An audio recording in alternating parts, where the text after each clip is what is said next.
Can be everything that can be locked should be locked.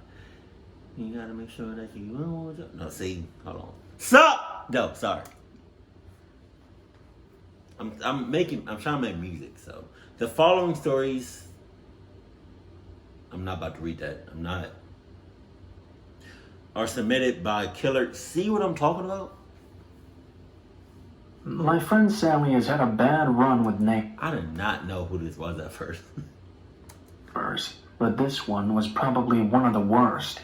Sally lives very close to me, only about a 10-minute walk or so. We were both around 14 years old when this happened. We live rural, so we both have a lot of land. Sally and I decided to go camping on hers. Wow. We had bought some cheap ham. Wow. Camping? Wow. Outside. Wow. Okay. Wow. And made our way through the bushland. The days prior, we had spent clearing some of the razor grass with a cane knife to make a path. We probably should have worn long pants, because we ended up with lots of little cuts all over our legs, and even some on our arms. Still, though, we set up our hammocks, and had brought quite a few blankets, because it does get pretty cold at night, even though you're sweating a lot throughout the day. We were still on her property, and hadn't quite gone into her neighbor's boundary. Her neighbor had just recently leased the land to new tenants. Sally and I were sitting on our hammocks, talking and laughing. This was around 9 p.m. Suddenly, we heard something in the brush. We thought it was probably just a wallaby. There's plenty of wallabies around here. But then we could see the figure of a man. We were whispering to each other, trying to see who it was. At first, I thought it was her brother. You doing too much, trying to figure this shit out. Whole ass in the house and lock everything in your house. You gotta single lock it, double lock it, triple lock it, make sure, and Adidas lock it.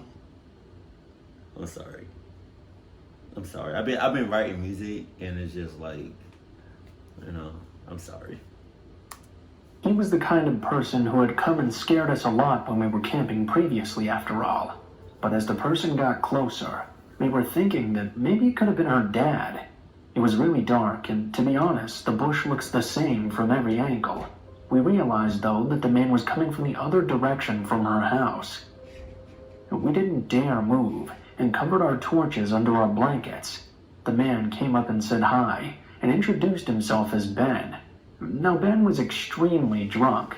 He staggered around and reeked of alcohol. He started saying what a nice little camp we had here, and said something pretty unsettling. I'll have to come out and sunbathe naked here in one of these hammocks. Jesus! Sally and I gave each other worried looks, but we didn't say anything. It only got worse from there, though. I can't remember everything he said because it was a while ago, and he was mumbling on for what felt like forever. But some of the things that stuck out to me were, "I'll have to kill you Wolf Creek style," and, "Oh, so you're nearly legal then," when he asked us about our age. Ben was probably in his 40s himself. Sally and I were texting each other while he was talking, and coming up with an escape plan. He also offered us a puff on the magic dragon, and pulled out a glass pipe. We declined, of course. Sally said that we were heading back to the house to make food. He told us to come back. We left our blankets and most of our stuff there, though, and we legged it as fast as we could. We told her dad everything that happened, and we slept inside that night. The next morning, when we went back to our campsite to retrieve our things, though, we came to find that everything had been burnt. A circle with probably around a 20-meter radius was all completely burnt. Coming from that circle was a line of burnt grass, going right towards the neighbor's house. I'm not a firefighter or a forensic investigator or anything, but it seemed obvious that some kind of fuel had been used. Sally and I were sitting there talking when it dawned on us the possibility that Ben may have thought we were still in the hammocks due to the pile of blankets we had left behind.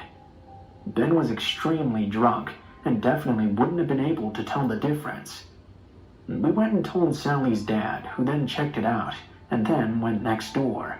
Ben's roommate answered the door and said Ben wasn't home and apologized. He even gave Sally's dad $50 for the blankets and hammocks. Nothing happened for a few more months after that. Sally told me at school at one point, though, that Ben had been caught on camera sneaking around her yard.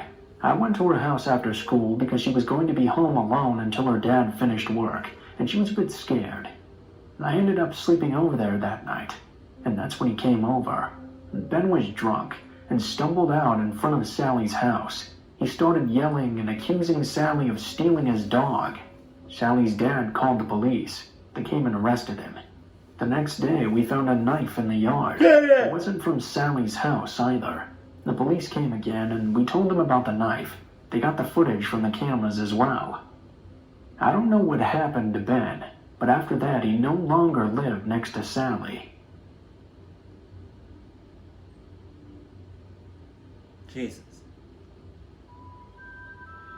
Jesus, god damn. This happened around 4 months ago. I debated over whether or not I should even post it, considering for a time I wasn't sure if I was just being paranoid, considering I watch a lot of true crime. Looking back now, though, it creeps me out to think what could have happened if I hadn't acted how I did. Yeah, sure, I guess I could still be paranoid, but something in my gut says I'm not. I get to my back gate from a small path at the start of a creek, just off a main road. You can go the longer way around to get to my front door, but usually I just take the back gate because it's a lot quicker. The creek is on the left side of the path, surrounded by trees. The local council has a problem with how many bats live there. The right side of the path is the backs of houses. Some have gates like mine as well. If you follow the main road for a bit, there's an underpass that's always covered with graffiti. It always gets painted over, only for more graffiti to appear as the cycle continues. There I was, hanging out with a friend. We went on a bike ride and had a picnic before school would start back up again. It had gotten pretty dark by the time I was heading back, though. I went through the underpass, which is in itself a sketchy thing to do at night, especially considering I'm only a 16-year-old 5'4" female. I got onto the main road and started riding in the bicycle lane when I noticed all the bats in the sky. It was rather pretty, actually, but I also noticed 2 cars by the curb on either side of the road with their lights on. One of the cars was black and had tinted windows, and another was a bigger 4WD car, also black with tinted windows, that had a mattress tied to the roof. I assumed as I went past that it was somebody having a party or whatever, and kept on biking. I heard cars behind me, but that's not unusual considering it's a main road, even if it does get pretty quiet at night. They suddenly slowed down though, so they were driving right behind me, which was odd. I was guessing it was just because they didn't want to hit me. I mean, no one was on the other side of the road. I was in the bicycle lane, so they could have overtaken me if they had wanted to. I found myself biking even faster because I had a bad feeling I was the reason they were driving so slow. As I was thinking this, a car overtook me, but it didn't... That's sus. You in a bike lane versus a car? They up to no good. They sus. And I really don't know what you can't. I mean, this is a tough spot. You might be clucked. I don't know. Off or anything. It remained driving at my speed, just in front of me. Then I noticed there had been a car behind that car that was also driving at my speed just behind me. Needless to say, I was pretty scared being sandwiched between these 2 cars when I realized they were the same ones that had parked on the other side of the road earlier. The fact they were pretty much the exact sort of car you think of when you think of a creepy car didn't help either. I kept biking until I got to the path by the creek I usually take to get to my back gate. I was having second thoughts though. It was dark. Not many people take that path, and it was surrounded by trees. Not to mention how creeped out I felt by what was happening with these cars. I thought it would be best if I turned down the path, because the cars would probably just keep driving. But the second I thought that, the 4WD in front of me indicated to go into the curb just up in front of the path. Nope, not happening. No way was I going down that path now, considering there was no reason someone would ever pull up there. There wasn't an entrance to anyone's house nearby or anything, except the complete darkness surrounding the creek. I was going to go the long way around. I overtook the 4WD that had now pulled into the curb to continue along the bicycle lane on the long way to my house. As I overtook the 4WD, it indicated to leave the curb. They hadn't even been there 10 seconds when they pulled out as the car that was still behind me stopped to let them go. It went back to sandwiching me with the other car. Pretty much any remaining thought I had of this all being a coincidence went right out the window. I turned up a path that goes by the main road. When the cars noticed I did this, they too indicated. By this point, my heart was beating so fast, I came up with a split-second plan. I needed to turn left at the T intersection to get to my house, but I didn't want to risk these cars knowing where I lived. So I continued going straight, pretending I didn't need to turn. They continued also. When it was no longer possible for them to take a left, I did a quick turn and sped down my street. I heard both of the cars speed off at the same time as well, and I don't think I've ever biked faster in my life. I flung open the front gate, and as I closed it behind me and pulled my bike in, I heard the cars approaching my street from the left. I panicked and ducked down, peering through the gap in my fence. I had a sinking feeling I knew just what cars would come past. Sure enough, the black 4WD and the other car sped past.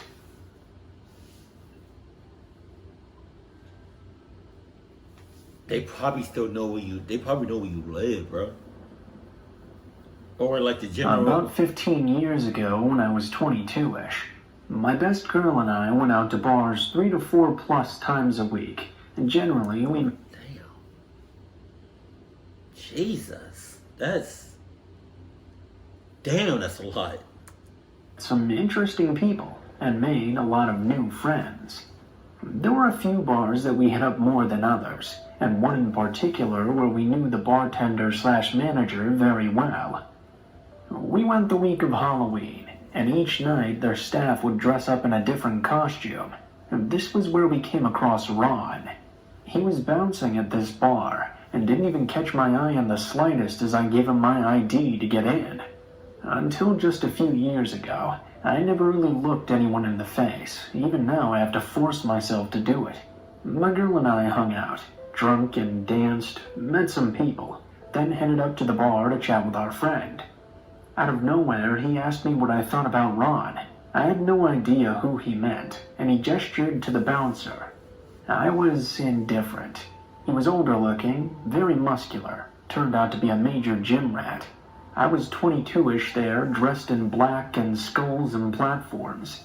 It didn't quite seem my type on the outside, but my bartender friend vouched for him, said he was a really cool guy. He asked if he could give Ron my number, and I figured it would be okay. I hear from him the next day, and he wants to hang out. At the time, I lived with my uncle and aunt, a pastor and his wife, so he invited me to meet at his place, and we would just go have a casual hang somewhere middle of the day chill. I get there, and his apartment door is wide open. His much better looking, married, and closer to my age friend was there as well. He seemed nice enough, and I didn't feel unsafe, as they had left the door wide open, and again my bartender friend had vouched for him. He mentioned he needed to grab a few office supplies, so the three of us pile in his douchey car and head to an office supply store. We go in, and as we walk in, a pretty girl walks by. He does the head thing and just completely stares at her. The oblivious follower with his head kind of thing. We weren't together or anything, but I found it to be extremely rude. So later in the car, I mention it to him. I tell him, hey, look, I know we're just hanging out or whatever, but don't disrespect me like that. Everyone looks, but be less obvious. Don't make me look like an ass in public. He laughs and tells me he thinks it's hot I stood up for myself, especially on our first hangout.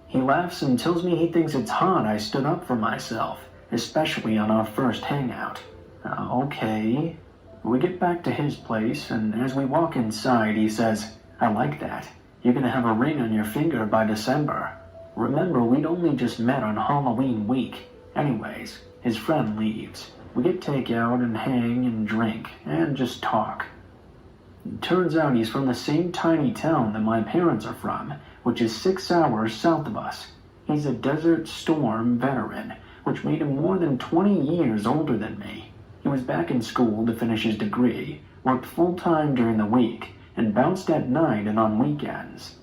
Seemed like a decent lifestyle. He asked about my tattoos, I have a lot, and we talked about my love of horror and fascination with true crime and serial killers. He seemed very interested, but said he didn't know much about them. I told him I'd lend him my encyclopedia of serial killers so it could be like a crash course for him. Maybe a week later, we hang out again and I bring him the book. We hang out multiple times. I even sleep there a few times. One day, we're just hanging out and drinking heavily. He says something to me that felt very much like he was getting way too comfortable too fast, like telling me to do something. I told him not to speak to me that way, and turned to walk away, when suddenly my head jerked backwards. He had grabbed my hair around the base of my neck. I grabbed his hand and he tried to laugh it off and apologize, saying he hadn't meant to be that rough. He tried to act like it was some sort of foreplay, but I cut that shit off real quick. I wanted to leave, but I was already very buzzed, so I just sat there and he said he was going to do some work. I thought I would just let the buzz wear off, head home, and never talk to this guy again. While I'm sitting there, though, and he's working, he suddenly decides to tell me in graphic detail about his favorite serial killer in the book so far. Alright. I'm gonna just go home in the hopes and pray that I get home safely, because I feel like any place is better than this. You about to talk about some serial killers, and you doing some serial killer type shit right now. So I don't want to hear that. I'm gonna go ahead and go the hell off. You touch me, your balls will be in my claws. I don't know. Why? I think the way he's talking about it seems a bit off. But then again, I'm just there waiting out my buzz. He starts working on a sociology assignment that's studying urban legends and stuff. Plays videos with horrible, creepy content, and it's starting to creep me out. I realized later that I felt that way because I didn't feel safe with him. I ask him to wait until I'm gone to play it out loud, or at least put on headphones. He laughs at me and tells me he can't believe I'm such a poser. You have all these tattoos and skulls and you're really scared? You look all goth or punk rock, but you're terrified. He laughed this scary laugh. He was really enjoying that this was creeping me out. I didn't want to drive even mildly buzzed, though. I told him that his reaction was really scaring me. I love scary things, but this guy was enjoying watching me squirm in a very sick way. He loved it. His face was completely serious, and he suddenly tells me he has his machete under his mattress. I look and see the handle barely sticking out. He tells me he could make me disappear, and nobody would ever find my body. In that moment, my adrenaline hit. I grabbed my bag and ran to my car. He sort of slowly lumbered behind me, laughing at me and telling me not to leave. I was stone cold sober at this point. Adrenaline, I guess. I start my car and take off about 2 minutes down the road by the mall. I just park and slow my breathing down. I call my girl and just unload. For the next week, he texts and calls me over and over, switching between begging me to give him another chance and berating me and calling me a poser and a fake. I tell our bartender friend, and he can't really believe Ron did all those things. He only works with him a few more times, and after that, they don't talk. Ron set his sights on someone new, another chick in her early 20s. Her family owns the Vietnamese restaurant in the same strip as the bar. The bartender tells us Ron had just started seeing her, and she ended up pregnant almost immediately. I asked the bartender to warn her or give her my number, but he never saw her again after that. I hope and pray she didn't get stuck with Ron, and every time I'm in that area, I pray I don't run into him again. He can keep the encyclopedia for all I care. I just hope he hasn't picked up any tips from it. This is your fault. Well, I don't know if it's your fault. You had an influence, because you gave him the book. It's just, yeah, I guess it was always inside of him. You just gave him the button that he needed to press, I guess. I don't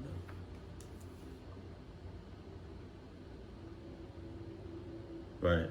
My husband and I live in a very rural place. Rural? It's known as a holler where we're from. Rural. For those who don't know, a holler is a hollow or a road that runs along a creek in a valley, in between two mountains. Rural? Our nearest neighbor is about 100 yards away on one side, and through a wooded area on the other.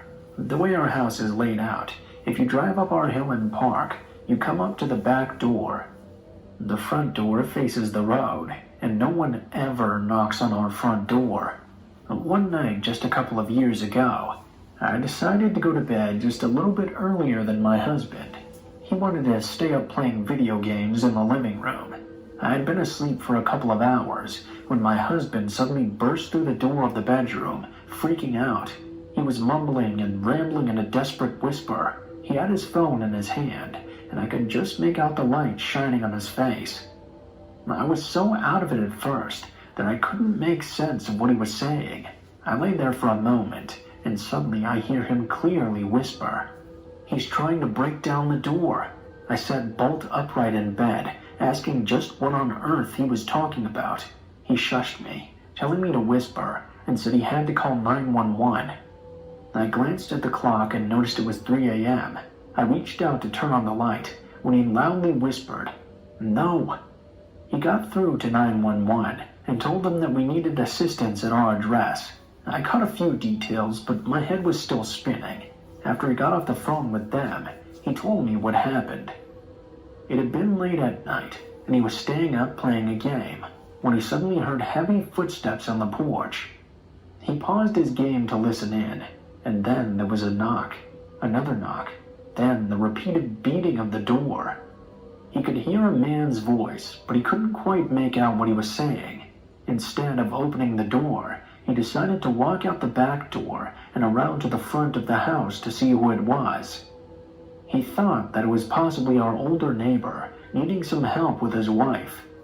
So there he goes and walks out the back door, walks around to the front, only to see a large man dressed all in black, carrying a duffel bag.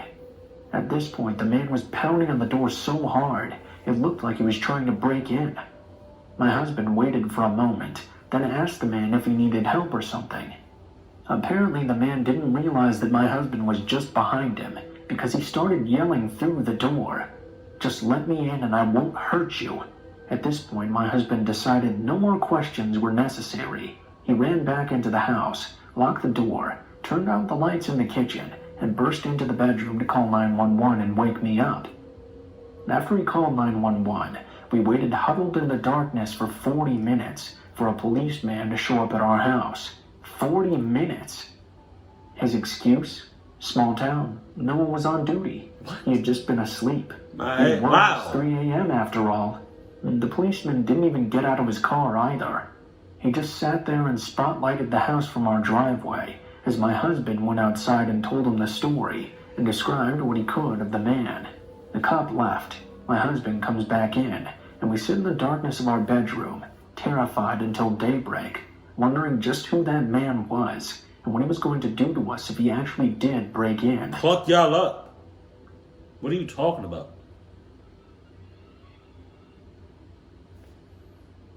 Why does this look like a bear? Okay, am I tripping? Okay, is this the face? I mean, that's the head. That's the eyes, the ears, another eye. It's the nose, that's the mouth. That's the paw. That's the paw right here. You know, it's like he's doing this. Maybe I'm tripping. I don't know if y'all see it. I see it. Man, bruh.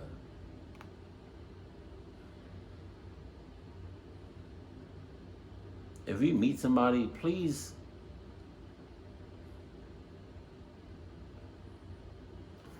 be ready please have your strap ready. I don't know what that strap is, but please have your strap ready. I'm high. That's all I'm saying. And then with this one, Jesus. You're gross. You're nasty and you're gross and you need help. You're sick. Keep it cold, keep it classy, and I love you. Stay happy. My family.